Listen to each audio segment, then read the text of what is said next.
Everyone, আজকে আমি advance accounting থেকে চ্যাপ্টার 2 এর ক্যাশ ফ্লোর শেষ ক্লাস করাচ্ছি। আমি হচ্ছে 3টা ক্লাস অলরেডি করেছি, এটা হচ্ছে শেষ ক্লাস, আর এরপর ক্লাস করাবো না এই অধ্যায় থেকে। তো আমরা ইনডিরেক্ট মেথড করিয়েছি, কিন্তু ইনডিরেক্ট মেথডটা আমাদের মোটামুটি আইডিয়া হয়েছে, বাট ডিরেক্ট মেথডের একটা অঙ্ক করি নাই। এবারের হচ্ছে কোশ্চেন হতে পারে ডিরেক্ট মেথডের অঙ্ক আমাদের জন্য কি ইম্পর্টেন্ট?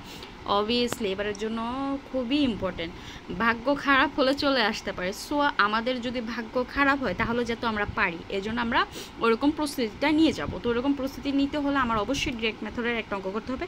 তো আমি এখানে একটা বাছাই করে 2021 সালের যেটা আপনাদের জন্য ইম্পর্টেন্ট একটা অঙ্ক, ওই একটা অঙ্ক নিয়েছি, এবং এই অঙ্কটা অনেক হার্ড, ঠিক আছে?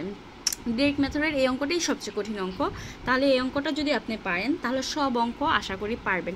আর আমরা কিন্তু ডিরেক্ট মেথডের এখনও সূত্রটাই জানি না, ঠিক আছে? সরি, ইনডিরেক্ট মেথডের সূত্র জানি, ডিরেক্ট মেথডের সূত্রটা জানি না। ডিরেক্ট মেথডের সূত্রটা একটু আমরা দেখে নিই, কারণ আমরা ইনডিরেক্ট মেথডের সূত্র কিন্তু বুঝেছিলাম। এই দেখেন, ডিরেক্ট মেথডের সূত্রটা হচ্ছে এরকম।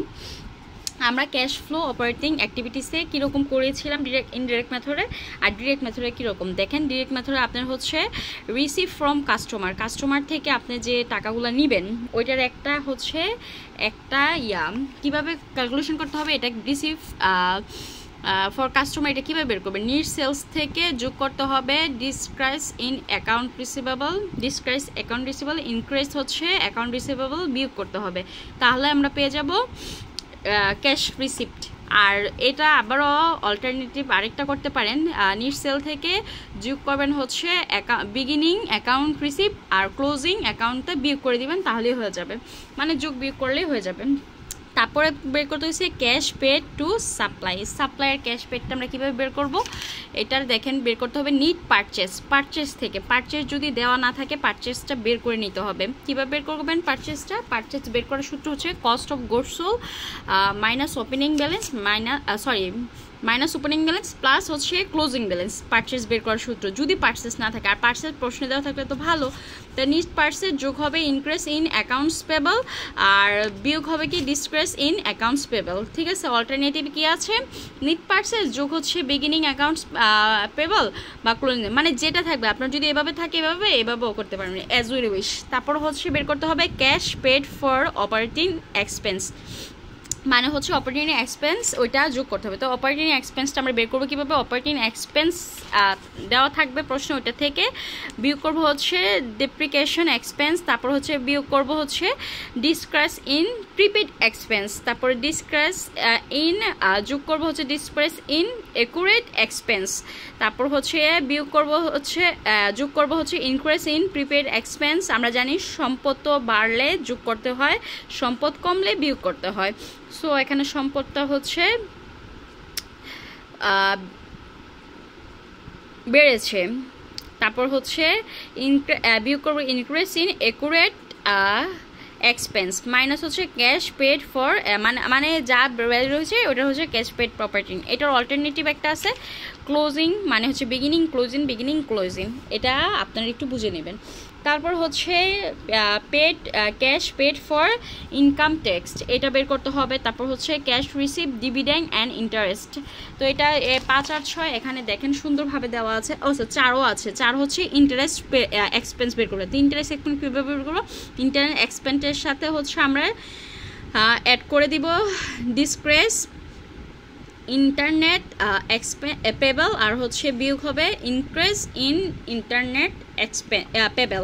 তারপর হচ্ছে অল্টারনেটিভ কি? ওপেনিং ক্লোজিং, বিগিনিংটা হচ্ছে যোগ আর হচ্ছে ক্লোজিংটা বিয়োগ, একই কথা। তারপর হচ্ছে calculation for cash paid for income tax, আপনার মনে রাখতে হবে 6টা আইটেম আসবে, আর এটা হচ্ছে 5 নম্বর আইটেম। ইনকাম ট্যাক্সের সাথে যোগ করে দিব বিগিনিংটা, মাইনাস করে দিব ক্লোজিংটা। তো ডিসক্রিজ হলে হচ্ছে প্লাস হবে, ইনক্রিজ হলে হচ্ছে মাইনাস হবে, এটা মনে রাখলেই হবে। আর হচ্ছে calculation for cash receive interest and dividend income, এটা হচ্ছে 6 নাম্বার আইটেম। তো এটা কীভাবে বের করবো? ইন্টারেস্ট রেভিনিউ থেকে ইন্টারেস্ট রেভিনিউ ডিসক্রিজ হলে যোগ হবে, ইনক্রিজ হলে বিয়োগ হবে, বা হচ্ছে ওপেনিং বিগিনিং যোগ আর হচ্ছে ক্লোজিং বিয়োগ, এগুলো একটু মনে রাখলেই হবে। তো 6টা আইটেম মনে রাখতে হবে। ফার্স্টে হচ্ছে অপারেটিং অ্যাক্টিভিটিস বের করতে হলে 6টা আইটেম আপনার খেয়াল রাখতে হবে। এই 6টা আইটেমের যদি একটা আইটেমে দেওয়া থাকে তাহলেও আপনার এটা ক্যালকুলেশন করে বের করে ফেলতে হবে, ঠিক আছে। তারপর সেকেন্ডটা আমাদের আগে যা ছিল তাই, cash flow from investment activities. এটা হচ্ছে আপনার ওই যে আগেরটা যে ছিল ইনডিরেক্ট মেথডে ওইটা, ডাইরেক্টলি ওইটা আর কিছুই না। ফিনান্সিয়াল অ্যাক্টিভিটিসটাও সেম, ইনডিরেক্ট মেথড আমরা যেভাবে করেছি একবারে সেই আইটেমগুলো, আর কিছুই না, জাস্ট হচ্ছে অপারেটিং অ্যাক্টিভিটিসে কাজ বেশি। তো এটা হচ্ছে কেন কঠিন এটা একটু এখন বুঝে গিয়েছেন। আমি যখন ডিরেক্ট মেথডে ইনডিরেক্ট মেথডে করাইছি তখন আপনাদেরকে শেয়ারও করেছি ডিরেক্ট মেথডটা একটু কঠিন হবে। আশা করি এখন একটু আপনাদের ইজি হয়ে গিয়েছে, যদি অঙ্কটা করি তাহলে কিন্তু অনেক ইজি হয়ে যাবে। তো অঙ্কতে চলে আসি। ক্যাশ এত টাকা, ক্যাশ হচ্ছে কোথায় যে আমাদের ইনকাম ইয়েতে বলেন তো,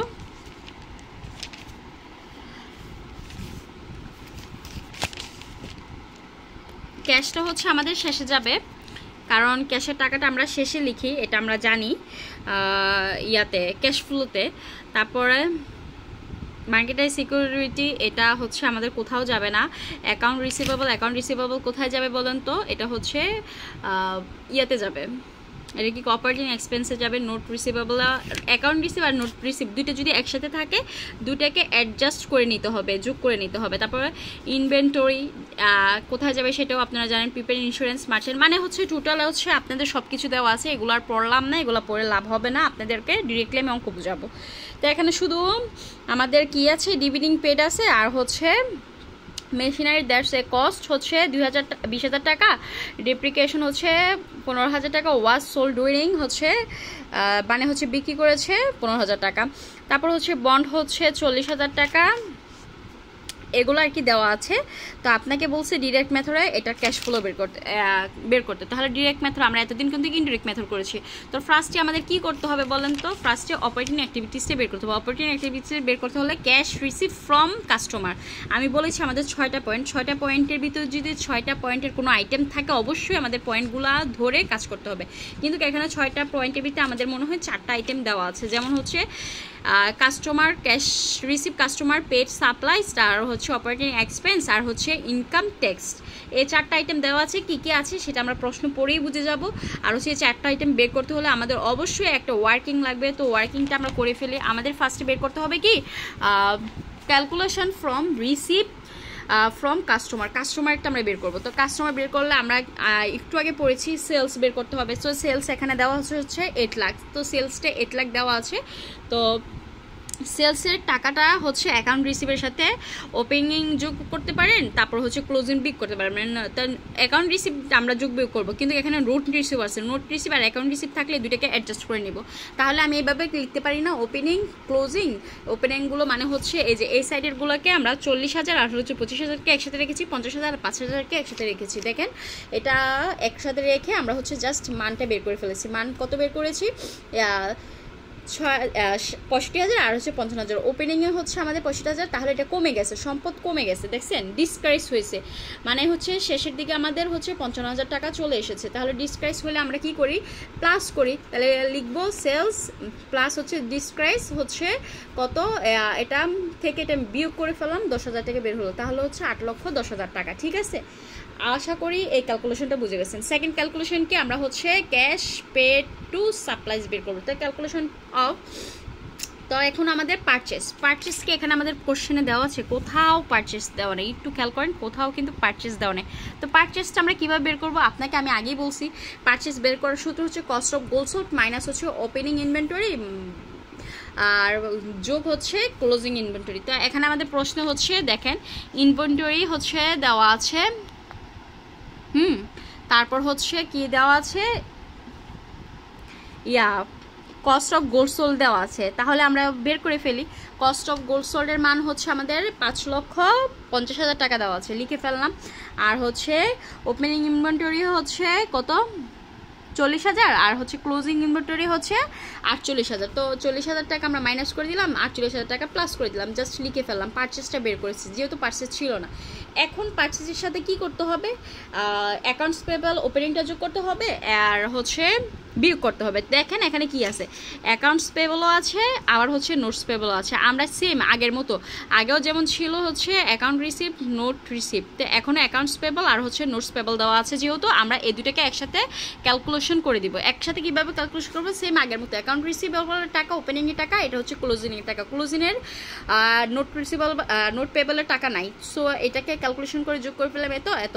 তো এটা শেষের দিকে কি হয়েছে, ইনক্রিজ হয়েছে। তো ইনক্রিজ হলে কি করে, দায় ইনক্রিজ হলে হচ্ছে ইয়া হয়ে যায়, মাইনাসের ফিগারে চলে আসে। তাহলে ইনক্রিজ অ্যাকাউন্টস পেবল হচ্ছে 20,600 টাকা ক্যালকুলেশন করে পেয়ে গেলাম। তাহলে 5,58,000 থেকে 20,600 টাকা বাদ দিলে হয়ে থাকে 5,27,400 টাকা। আমরা কি পেয়ে গেলাম, সাপ্লাইয়ের মানটা পেয়ে গেলাম। এখন আমরা বের করব হচ্ছে অপারেটিং এক্সপেন্স। অপারেটিং এক্সপেন্স কীভাবে বের করবো, আমরা এখানে খুঁজি। তো অপারেটিং এক্সপেন্সের টাকা দেওয়া আছে, অবশ্যই দেওয়া আছে, যে দেখেন অপারেটিং এক্সপেন্স দেওয়া আছে কত টাকা, 2 লক্ষ টাকা। তো 2 লক্ষ টাকা লিখে ফেললাম। তো এটার সাথে আমরা কি করব, ডেপ্রিকেশন বাদ দিব। ডেপ্রিকেশন বাদ দিলে হচ্ছে আমাদের এখানে ডেপ্রিকেশন ছিল 15,000 টাকা। ডেপ্রিকেশন এখানে কিন্তু আমাদের দেওয়াই নেই, ডেপ্রিকেশন যেহেতু দেওয়া নাই, ডেপ্রিকেশনটা আমাদের বের করতে হবে। তাহলে ডেপ্রিকেশন কীভাবে বের করবো, দেখেন তো ডেপ্রিকেশন বের হবে ইন্ডিং ব্যালেন্স প্লাস হচ্ছে সেলস মাইনাস হচ্ছে ওপেনিং ব্যালেন্স। তো ইন্ডিং ব্যালেন্স কত টাকা দেওয়া আছে আমাদের এখানে, দেখেন এই যে ডেপ্রিকেশন মেশিনারি ডেপ্রিকেশনটা কীভাবে বের করছে, 40,000 টাকা দেওয়া আছে, আর ওপেনিং ব্যালেন্স আর হচ্ছে ইন্ডিং ব্যালেন্স হচ্ছে 55,000 টাকা। তাহলে আমাদের ফার্স্টে কথা হলো ইন্ডিং ব্যালেন্স হচ্ছে 55,000 টাকা, আর হচ্ছে এটা হচ্ছে ইন্ডিং ব্যালেন্স, মানে হচ্ছে ক্লোজিং ব্যালেন্স বা ইন্ডিং ব্যালেন্স একই কথা, 55,000 টাকা। আর সেলস দেওয়া আছে কত, সেলস হচ্ছে 1 লক্ষ। ডেপ্রিকেশন দেখেন, একুমুলেটেড ডেপ্রিকেশন ওয়াজ সোল্ড হচ্ছে 15,000 টাকা, 15,000 টাকা সোল্ড হয়েছে। এই 15,000 টাকা হচ্ছে আমাদের সেলস, ডেপ্রিকেশনের সেলস 15,000 টাকা। ইন্ডিং ব্যালেন্স ছিল হচ্ছে আমাদের 55,000 টাকা, ওপেনিং ব্যালেন্স ছিল 40,000 টাকা। ক্যালকুলেশন করে পেয়ে গেলাম হচ্ছে ডেপ্রিকেশন 30,000 টাকা। তো লিখে দিলাম মাইনাস ডেপ্রিকেশন এক্সপেন্স হচ্ছে 30,000 টাকা, মাইনাস হচ্ছে প্রিপেড ইন্স্যুরেন্স। দেখেন প্রিপেড ইন্স্যুরেন্সটা কোথায়, মাইনাস হচ্ছে প্রিপেড ইন্স্যুরেন্স। প্রিপেড ইন্স্যুরেন্স হচ্ছে কত টাকা, 12,000 আর হচ্ছে 3,000 টাকা। যেহেতু এটা হচ্ছে কি পেয়েছে, ডিসক্রেস হয়েছে, ডিসক্রেস হলে এটা কী হবে, মাইনাস ফিগারে চলে যাবে। তারপর হচ্ছে স্যালারি পেবল, এই তো স্যালারি পেবল। তারপর হচ্ছে ওয়াজেস পেবল, এটাও লিখে ফেললাম। এই যে salary payable, wedges payable increase হয়েছে, এগুলো মাইনাস ফিগারে চলে আসবে। এই ছিল এটার টাকা। টোটাল টাকা হয়েছে 1,32,000 টাকা। এটা কি অপারেটিং এক্সপেন্সের টাকাটা। এখন হয়েছে আমাদের 4 নাম্বার ক্যালকুলেশন। 4 নাম্বার ক্যালকুলেশন আমাদের কি আসছে দেখেন তো, 4 নাম্বার ক্যালকুলেশন ছিল ইনকাম ট্যাক্স। তো ট্যাক্স এক্সপেন্স দেওয়া আছে, হ্যাঁ দেওয়া আছে। ট্যাক্স এক্সপেন্স কত টাকা দেওয়া আছে আমাদের দেখেন তো, 20,000 টাকা। এই যে ইনকাম ট্যাক্স এক্সপেন্স হচ্ছে 20,000 টাকা। এটা থেকে আমরা ক্লোজিংটা যোগ করব, তারপর হচ্ছে না ওপেনিংটা যোগ করব, ক্লোজিংটা বিয়োগ করব, তাহলে আমাদের মানটা বের হয়ে যাবে। এই তো, তাহলে ট্যাক্স পেবল হচ্ছে 15,600 টাকা লিখে দিলেন। তারপরে আমাদের দেখেন তো আর কিছু আছে, আর কোনো আইটেম নাই। এই 4টা আইটেম ছিল, 4টা আইটেম লিখে আমরা হচ্ছে জাস্ট বের করে ফেললাম কি, তাহলে আমাদের এটা প্লাসের ফিগার আসছে। তাহলে লিখবো net cash provided by operating activities. তো এখন বের করবো হচ্ছে ইনভেস্টমেন্ট অ্যাক্টিভিটিসে হচ্ছে sales of machinery. Sales of মেশিনারির ভিতরে একটু আমাদের ডিরেক্টলি নাই, ঠিক আছে, এটা আমাদের ক্যালকুলেশন করতে হবে। দেখেন মেশিনারি হচ্ছে 20,000 টাকা, আর এখানে যে ডেপ্রিকেশন হচ্ছে 15,000 টাকা। আবার হচ্ছে মেশিনারি হচ্ছে গেন, এই যে gain on sales of machine, এটা হচ্ছে 2,000 টাকা। তাহলে আমরা যদি কস্ট হয়েছে, মেশিনের সেলস কস্ট হয়েছে হচ্ছে 20,000 টাকা, ডেপ্রিকেশন হচ্ছে 15,000 টাকা, 5,000 টাকা। 5,000 সাথে যদি আমাদের গেন অন সেলস হয় তাহলে হচ্ছে 2,000 টাকা, এই হচ্ছে 7,000 টাকা। টোটাল হচ্ছে 7,000 টাকা। তাহলে আমরা পেয়ে গেলাম সেলস অফ মেশিনারি হচ্ছে 7,000 টাকা। সেলস অফ ল্যান্ডটা দেখেন, ল্যান্ডটা কি আমাদের কি হয়েছে 90,000 টাকা, যেটা হচ্ছে বছর শেষে আমাদের কি নাই, তাহলে হচ্ছে সেলস অফ ল্যান্ড বিক্রি হয়েছে। সেলস অফ ল্যান্ড হচ্ছে 90,000 টাকা। তারপর হচ্ছে পারচেজ অফ মেশিন, দেখেন তো মেশিন হচ্ছে 2 লাখ টাকা, যেটা হচ্ছে বছর শেষ হয়ে গেছে 4,50,000 টাকা। 4,50,000 টাকা মানে 2.5 লক্ষ টাকা বেড়ে গেছে। তাহলে আমরা অবশ্যই মেশিন কিনেছিলাম, মেশিন কেনার কারণেই তো বাড়ছে। তাহলে আমাদের হচ্ছে পারচেস অফ মেশিন 4 লক্ষ টাকা মাইনাস হচ্ছে 2 লক্ষ টাকা। অ্যান্ড 20,000 টাকা কেন মাইনাস করছে? ওই যে আমাদের নিচে হচ্ছে কি ছিল, নিচে ডেপ্রিকেশনের কস্ট ছিল, মেশিন কস্ট ছিল 20,000 টাকা, ওইটাকেও আমরা মাইনাস করে দিতে হবে। তাহলে আমাদের টোটাল টাকা আসছে 2,70,000 টাকা। ঠিক আছে, তো এটা মাইনাস করে আমরা মান পেলাম হচ্ছে মাইনাস ফিগারে 1,73,000 টাকা। তাহলে এটা কি লিখবো? নিট ক্যাশ ইউজড বাই হচ্ছে ইনভেস্ট অ্যাক্টিভিটিস। এখন হচ্ছে cash flow financial activities. Financial অ্যাক্টিভিটিসটা কীভাবে বের করলাম দেখেন, ডিভিডেন্ড পেড হচ্ছে 62,000 টাকা, লিখে ফেললাম মাইনাস ফিগারে, কারণ হচ্ছে পেড করছি, টাকাটা চলে গেছে। ডিভিডেন্ড পেড হচ্ছে 62,000 টাকা। তারপর হচ্ছে আমরা কি বের করব, দেখেন এখানে আছে ইকুইড ক্যাপিটাল হচ্ছে 1,10,000, আর এটা বৃদ্ধি পেয়েছে 2,05,000 টাকা। বছর শেষে ছিল এত টাকা, বৃদ্ধি পেয়েছে এত টাকা। আর এখানে ছিল বন্ড অফ 40,000 টাকা convert into equal share capital. ঠিক আছে, তাহলে আমাদের টোটাল ক্যালকুলেশন করে কত টাকা চলে আসতেছে? 55,000 টাকা। আমাদের হচ্ছে 2,05,000 টাকা এটা ছিল শেষে, তারপর হচ্ছে আমরা মাইনাস করে ফেলবো এটা, আর এটা যোগ করে দিব। ঠিক আছে, তাহলে 55,000 টাকা চলে আসছে। তারপরে এই দুইটা মান পেয়ে গেছি। আর হচ্ছে issue of bond, issue of bond আমাদের কত ছিল দেখেন তো, বন্ডটা হচ্ছে 1 লক্ষ টাকা, যেটা হচ্ছে বছর শেষে কমে গেছে। তাহলে ইস্যু হয়েছে টাকা আবার হচ্ছে 75,000 টাকা থেকে 1 লক্ষ টাকা আমরা মাইনাস করব, আর 40,000 টাকা যেটা ইয়াতে ছিল ওইটাকেও মাইনাস করে দিব। তাহলে আমাদের টাকা আসছে 15,000 টাকা। তো আমরা ফিনান্সিয়াল স্টেটমেন্টে পেলাম 8,000 টাকা, যেটা হচ্ছে প্রোভাইডেড লিখবো, কারণ হচ্ছে প্লাস ফিগার এসেছে। তাহলে আমাদের টোটাল টাকাটা হচ্ছে নিট ক্যাশ ডিসকাস হচ্ছে 30,000 টাকা। এখন আমাদের বিগিনিংয়ে কত টাকা ছিল? বিগিনিংয়ে ছিল দেখেন ক্যাশ বিগিনিংয়ে 70,000 টাকা। তা আমরা 70,000 টাকা প্লাস 10,000 টাকা। 10,000 টাকা কেন আসছে বলেন তো? এই যে মার্কেট সিকিউরিটি কথাটা লেখা ছিল, যে এই মার্কেট সিকিউরিটিতে থাকলে 10,000 টাকা ক্যাশের সাথে প্লাস করে দিব, তাহলে আমাদের টোটাল আসছে 80,000 টাকা। আর হচ্ছে ইন্ডিংয়ে আমরা মার্কেট সিকিউরিটিকে প্লাস করে দিব, তাহলে 35 থাকে প্লাস হচ্ছে 15, তাহলে আমাদের আসছে 50,000 টাকা। এই ছিল আমাদের আজকের অঙ্ক। আশা করি বুঝতে পেরেছেন। এটাই ছিল ক্যাশ ফ্লো স্টেটমেন্টের শেষ ক্লাস। আর হচ্ছে নেক্সট ক্লাস হবে ফিনান্সিয়াল স্টেটমেন্ট থেকে। আর ফিনান্সিয়াল স্টেটমেন্ট আপনারা সবাই করেছেন, কারণ হচ্ছে এটা আপনারা অনেক আগে থেকেই করে আসছেন, তার জন্য এটা আপনার জন্য খুবই ইজি হবে। এই অধ্যায়গুলো মাস্ট বি করে যাবেন এক্সামের জন্য। তো সবাই ভালো থাকবেন। আজকের ক্লাসে এতটুকুই। আল্লাহ হাফেজ।